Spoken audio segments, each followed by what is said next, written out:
Tanggal 26 Desember 2016 di siang hari, 4 orang perampok menyusup ke rumah mewah Dodi Triyono. Saat itu ada 9 orang di dalam rumahnya dan cuma ada satu pria, yaitu supir keluarga.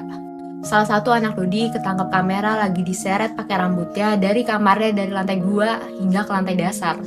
Dan akhirnya 9 orang ini disekap di dalam kamar mandi sementara para perampok menjarah rumahnya. Selama lagi proses perampokan, supir satu lagi datang. Dan detik perampoknya udah selesai, udah di pintu gerbang dan siap kabur, Dodi Triyono juga pulang. Dan karena 2 orang ini nggak bisa melakukan perlawanan, akhirnya ada 11 orang yang dikunciin dalam kamar mandi berukuran 1,5 kali 2 meter tanpa lubang ventilasi. Listriknya dimatiin sehingga di dalam kamar mandi nggak ada pencahayaan dan exhaust fan-nya juga mati.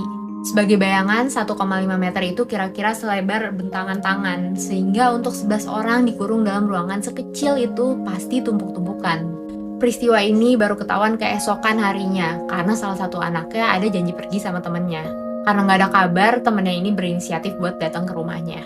Di rumahnya kelihatan nggak ada orang, tapi dia denger rintihan dari kamar mandi. Karena takut, dia akhirnya lapor ke security yang lapor ke polisi. Dimana akhirnya 11 orang ini dibebasin setelah 17 jam disekap. Dan keadaan gelap, gulita, dan panas luar biasa karena nggak ada sirkulasi udara. 5 orang dalam keadaan meninggal dunia karena kekurangan oksigen dan 1 lagi meninggal di rumah sakit. Ini pun pintu harus dipotong pakai gergaji listrik dan gak bisa didobrak karena kehalang sama jasad-jasad yang ada di dalam.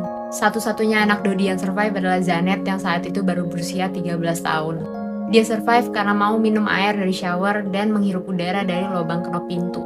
Saat di sidang, para perampok bersujud minta maaf dan bilang kalau mereka nggak ada niatan buat ngebunuh, tapi cuma mau menyekap. Dan kamar mandi itulah satu-satunya ruangan di lantai 1 yang bisa dikunci. Dari 4 perampok, 1 orang meninggal dalam penangkapan, 1 dikenakan hukuman seumur hidup, dan 2 lagi dikenakan hukuman mati.